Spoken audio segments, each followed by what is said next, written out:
and I quote, "I'll be there in a minute. Give me a second." Time is relative, folks. Time is relative. Yes. So, hey, cheers to everybody in the chat. They're a division rival. I don't care how many wins they get. Screw them. That wasn't the take I was expecting to hear. I want to gush over watching live Chris Tanev. I think that we completely underestimate the skill it takes to play defense. One highlight or several highlights does not a Calder trophy make. I'm stepping in here. I'm going to be the crotchety old man here. They need to learn patience. They need to understand the tension, and everything, and the drama. How dare! Look at this. How is McDavid not getting a penalty? You guys need to calm down with this, okay? You guys need to calm down with it. Well, hello, and welcome to the Shifts and Pucks News Pack for Monday, December the 12th. You can follow us on Twitter at Shifts and Pucks, Facebook.com Shifts and Pucks, YouTube.com Shifts and Pucks, Twitch.com Shifts and Pucks. Subscribe wherever you get your audio, as well as on the Area 51 Sports Network. It is a Flames game night as they face the Montreal Canadiens tonight to finish off their three-game and four-night road trip. It is a newsworthy night of some news out of the Vancouver Canucks today, and as well, Hockey Canada made some news this weekend as well.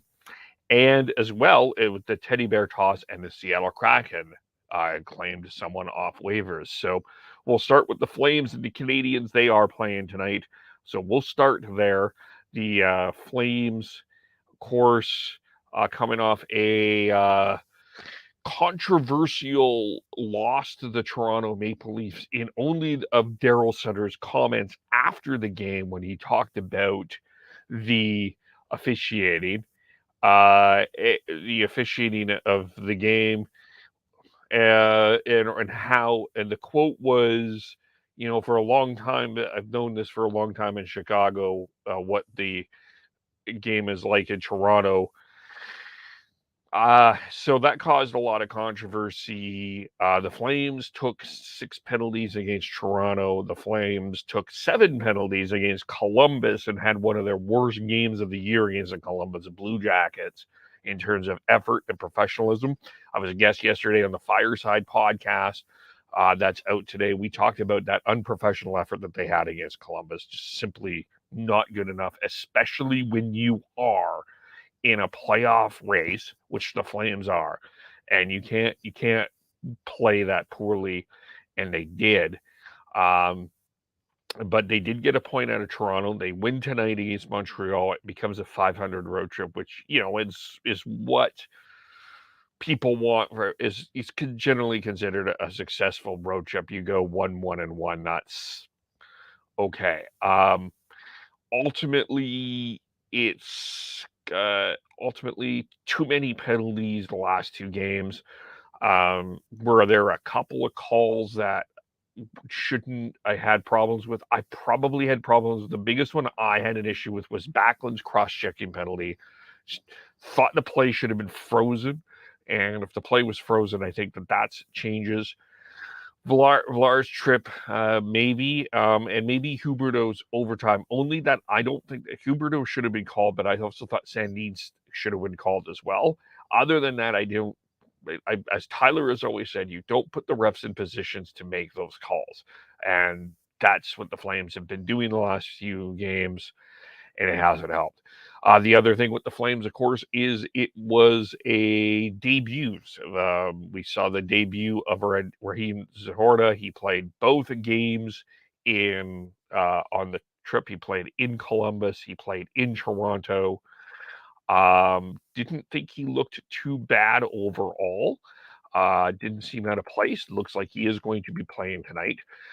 So we'll get to the lines here in a second. And as well, Matthew Phillips, who played as well, played his first game. Of course, that was the whole talk last week. It was his call up, was both of their called up, but I think it was more about Matthew Phillips and that story than it was about Raheem Horvat. But I think both are getting the look in the lineup as the lines for the Flames look like it's a Lindholm, Huberdeau, Toffoli, Kadri, Dubé, Mangiapane, Backlund with Ruzicka and Phillips, and Zahorna with Coleman and Lewis, which means Milan Lucic gets his second consecutive scratch. Defensively, it's Hanifin, Anderson, Tanev, Zadorov, and Stone and Mackey. Mackenzie Weegar, game time decision, non-COVID illness, and Jacob Markstrom will get the call and goal, which I'm not surprised because Sutter said he did not like the second or the fourth goal against Toronto. So Calgary coming in right now in terms of the standings, right, as they are out on the outside looking in right now for a playoff spot and here. And so every game, as mentioned, has to be considered important and vital. We are getting into a pretty important stretch here where we're playing. The Flames are going to be playing a number of conference opponents. They sit tied with the Minnesota Wild. The Wild have one game in hand at 30 points. The Oilers are 2 points ahead in the wild card spot at 32 points. And the Kings are 5 points ahead for third right now. And then you got Colorado, that's also technically they're third in the Central Division, but they're tied in there as well for a wild card spot. So the Flames are in a playoff battle. I know that people weren't expecting that, but that's where the Flames are at this particular point. So there we go for that. And so every game becomes important. And you're facing a Montreal team that is 13, 12, and 3, 28 points. They lost to the Kings on Saturday.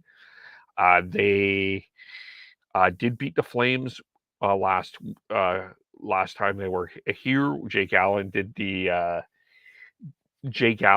the 46 save performance. It's also so good on them. We've got the lineup for the it looks like the lines for the Canadians look like Suzuki, Caulfield, and Doc, Dvorak, Dadonov, and Hoffman, Jake Evans, Slavkovsky, and Anderson, Pitlick, Pezzetta, and Armia. On defensemen, Gooley and Edmondson, Weidman and Xhekaj, Kovacic and Harris, with Jake Allen getting the call and goal. No scratches. Number of injuries, including Brendan Gallagher, Sean Monahan, Jonathan Drouin, Mike Matheson, and David Savard. This Canadiens team is what I think everybody expected. Very much struggling defensively. So this could be a high-scoring game, but should be an interesting game nonetheless here for this team. And then, the Flames played the way that they did against the Canadiens when they were here a couple weeks ago. Should be a win for the Flames, I would suspect. But the effort has certainly been inconsistent this year, so we'll have to see what happens. It'll be an interesting game, Flames and Canadiens. Some of the other games going on right now, before we get to the Canucks. Devils and Rangers tonight. Devils coming in 21-5-1. That's good enough again for first in the Metropolitan Division. And the Rangers are in the second wild card spot at 33 points. So that's one lineup. That should be a good game. Vitek Vanacek continues to shine for the Devils. And interesting line tonight. Mika Zibanejad, Lafreniere, and Kaapo Kakko are playing together. Vincent Trocheck, Chris Kreider, and Jimmy Vesey play together. So a little bit of a line juggle looking like there in New York. Igor Shesterkin will get the call and goal. The Stars play the Penguins. That should be an interesting game. Stars coming in 16-7-5, tied for first in the Central Division with the Winnipeg Jets at 37 points. The Jets have the one game in hand. It looks like Jake Ottinger will get the call and goal, and Tristan Jarry will get the call and goal for Pittsburgh there. The Anaheim Ducks will take on the Ottawa Senators tonight. Two teams that are battling for in the bottom of their conferences. Although the Senators have been playing a little bit better lately, but they are at 24 points, second last in the Eastern Conference. The Ducks are in last overall in the National Hockey League. And so they will be honoring Wade Redden into the Ring of Honor, and that will be tonight, actually, that they honor Wade Redden in the Ring of Honor tonight. That's will be the significance of that game. Redden played, was second overall, traded as part of the Alexei Yashin deal with Jason Spezza. And then, of course, he played 8 seasons with the Ottawa Senators. Probably a guy that I don't think people remember a lot or give a lot of credit, but Redden was a very solid defenseman for the Ottawa Senators for a number of years there. I know that the Senators don't have a legion of legends that have come through there, but Wade Redden was a pretty solid defenseman for the Ottawa Senators there. So that's one other game. You've got the Oilers taking on the Wild. That's a huge game. The Oilers, of course, we just mentioned, are 2 points ahead of the Minnesota Wild in the wild card spot. Stuart Skinner, again, it looks like he's going to get the call and goal for the Oilers. Marc-Andre Fleury for the Wild. Philip Gustafson, of course, got that shutout against the Canucks, who we'll touch on in a moment. Predators and Blues, another important game here, as these two teams are sitting outside that playoff bubble. Predators 4 points out behind Minnesota. The Blues 5 points behind Minnesota. Both of them, I think, would feel that their year has been disappointed, but it's UC Saros taking on Thomas Greiss in goal for St. Louis. Those are the games tonight. And then the 3 stars include our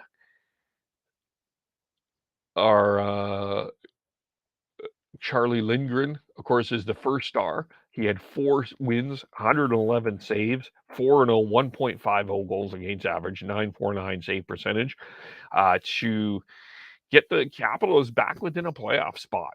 Darcy Kemper gets hurt, but Lindgren had a pretty solid week, getting himself back in there, beating the Oilers on December 5th. A victory on the Flyers December 7th, a win against the 4-1 win against the Kraken December 9th, and then the 5-2 triumph yesterday against the Winnipeg Jets. Tage Thompson is the second star. He had the 5-goal game, of course. He a 5-point first period in that 9-4 win over the Columbus Blue Jackets on the 7th. Tied the NHL record for goals in one period. And, of course, yes, he's third in the league in goals, by the way, 20 for 21, shots on goal, 30, and fourth in points with 41, Tage Thompson. And William Nylander, who had 5 points against the Flames, is the third star. Just overall, the Leafs looking very sharp right now. He had a 2-point game against the LA Kings in the 5-0 victory. And then he didn't record a point against the Stars, but 7 points. So Charlie Lindgren and Tage Thompson and William Nylander are the stars of the week. Let's move to the Canucks. Let's kind of left this a little bit, but news on Bo Horvat. It looks like reportedly that Bo Horvat has just turned down the latest contract offer from the Vancouver Canucks. That's according to a number of reports, including Rick Dhaliwal. Speculation is this was under 8, which has led to the inevitability of Bo Horvat being traded. I don't know how much of that will be of a surprise to people, that I think that this was coming to this point really at the point that JT Miller was signed. I think people were seeing this as this is happening. And then the Roope Hintz contract that happened a couple of weeks ago, I do think had something to do with this. In terms of what Horvat was expecting. So we're now in a wait and see and where you're at mode with Bo Horvat. And, it's hard to get a complete gauge on what the Vancouver Canucks are for me, because at some points they look really sharp. At some points they look really lost. And at other points, and it's actually literally between a game, literally between a period. It's very strange. So I don't know. Like, obviously, this ends up a pick that you're trading for future players, future type players, draft picks, prospects. So but I would think that there would be a number of teams that will chime in on Horvat. I just has to be considered the number one trade chip piece right now as we head into the trade deadline talk. I would think Colorado, I think, will be around that. I would think Pittsburgh. I wouldn't be surprised if they are around that. I wonder if the Rangers go in on that. I think they could approve the middle of the ice for a playoff run. Wondering about Detroit as a battle for a playoff run.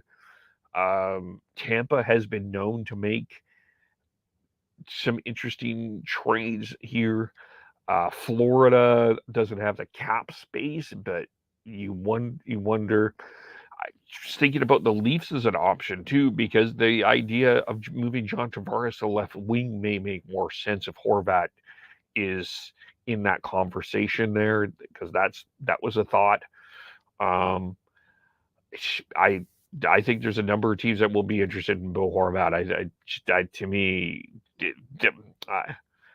it'll be a huge loss for Vancouver just because I don't think we truly saw the full value what Horvat was. He was outstanding in the bubble. He came up with some real clutch goals. Seems like a playoff performer, and if he has a good playoff, it's gonna be interesting to see what that contract ends up being. So Frank Zaravelli mentioned the possibility that he could get 9 with a good playoff run. I wonder that. So there we're at. We were still awaiting with Brock Besser, which we talked about on the Fireside podcast, and we'll talk about tonight when we do our Canuck Focused. Won't be on myself, and it's Sean, Tyler, Chris, and Devin. We should gather and get their opinion on all of what's going on there in terms of that. So that is that's the news with the Canucks. They don't play until Wednesday against the Flames. And I guess it's just now. Here we are with that, and yeah, we'll see what happens with Bo Horvat.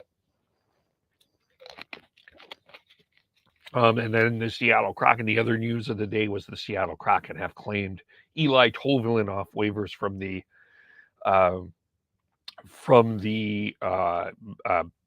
Nashville Predators, as that happened today, and not surprising he was picked up. I think that people were thinking that would happen. The guy that I think perked a lot of people's interest, but it ended up with the Kraken. So 22 teams, as Cap Friendly tweeted, passed on this guy. It's 4 points in 13 games with the Kraken. Does add some scoring, or for the Predators. He does add some scoring for the Kraken, who sit in second place, who, I mean, you look at it, Oliver Borkstrand only has 3 goals this year. He hasn't scored for a while. Certainly an offensive ad, a shrewd offensive ad that can help in some way. 30th pick overall in the 2017 draft from Finland. And so he has so 4 points this year. With that, he has 25 goals, 26 assists, 51 points in 135 career games so far. But he is now a member of the Seattle Kraken. Other news today to touch on is in Hockey Canada's nominees for the new board of directors came out today. They include, by the way, the board of governors meeting is this week as well. We should hear some news about the salary cap. We should hear some news on some other things as well. There. Big thing about the salary cap. Gary Bettman will probably address it. By the way, it's his 30th anniversary of being the commissioner of the National Hockey League there. So that's another couple of other interesting things there. But let's get to the board of director nominees for Hockey Canada. We've been following this story. What's been going on with Hockey Canada since everything has come out here. So Cassie Campbell-Pascal has been a nominee, of course, broadcaster on Sportsnet, gold medal performances in 2002, 2006. Hugh Fraser, retired judge, 3 decades of experience, nominated as board chair. He's from Kingston, Ontario. And then you also have the other nominees: Grant Borbridge, Julia Dorenzo, Dave Evans, Marnie Fullerton, Jonathan Goldblum, Marianne Jacko, and Andrea Poole. Borbridge, Jacko, Poole are the ones with the most significant hockey experience. Borbridge served on the board of the Girls Hockey Calgary Association and the Glen Lake Minor Hockey Club. Jacko is a First Nation from Wilcom Kong, the Assistant Deputy Attorney General for the Indigenous Justice Division of the Ontario Ministry of the Attorney General, and the President of Little Native Hockey League. Poole runs an accounting firm for numerous CPA professional corporation. And Dorenzo is a lawyer from outside the sport, credited member in civil, commercial, family matters from Montreal. And so that's who the nominees are. So some have been critical about that this is a heavily Alberta, Ontario, and Quebec, and not diverse in terms of province. We'll see what happens there. So that's the next step with that. The other thing I did want to mention is the Heritage Classic. Looks like the Heritage Classic will be returning to Edmonton next year, and it's scheduled to be the Battle of Alberta. No date set, but it looks like it's the Oilers and the Flames, set in October, which should be somewhat of a warm time to watch that type of game there. That should be a lot of fun, but we'll be waiting that announcement as well. AHL, let's touch on the American Hockey League. Here as the AHL Player of the Week is from the Milwaukee Admirals. It is Yaroslav Askarov. 1 goal and 61 shots in 2 starts. Of course, the Admirals are in first place in the Central Division. He stopped 36 of 37 shots. Milwaukee killed all 7 kills in a 2-1 shootout loss to Rockford. And then on Friday, 24 saves, earned first shutouts of his North American career back. He's stopping the Admirals in a 2-0 win over Hartford.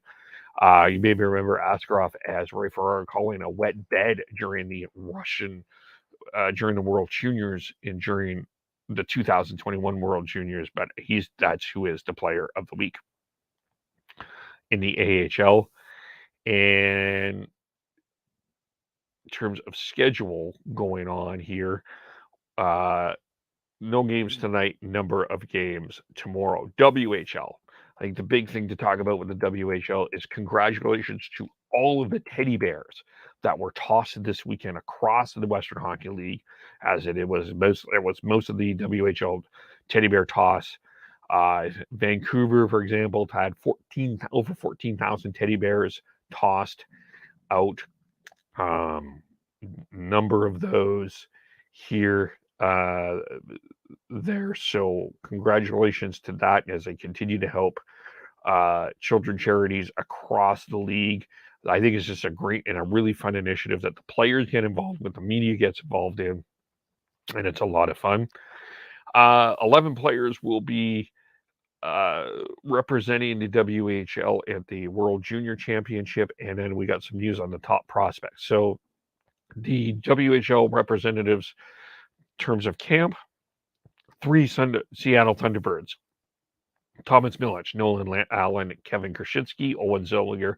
We talked about this before, but also Caden Maker from the Blazers, who's a Minnesota Wild prospect, Connor Bedard, no surprise, Colton Dock, Dylan Gunther, Zach Ostrachek of the Giants, Reed Schaefer, another 4 Thunderbirds, and Logan Stankoven as well.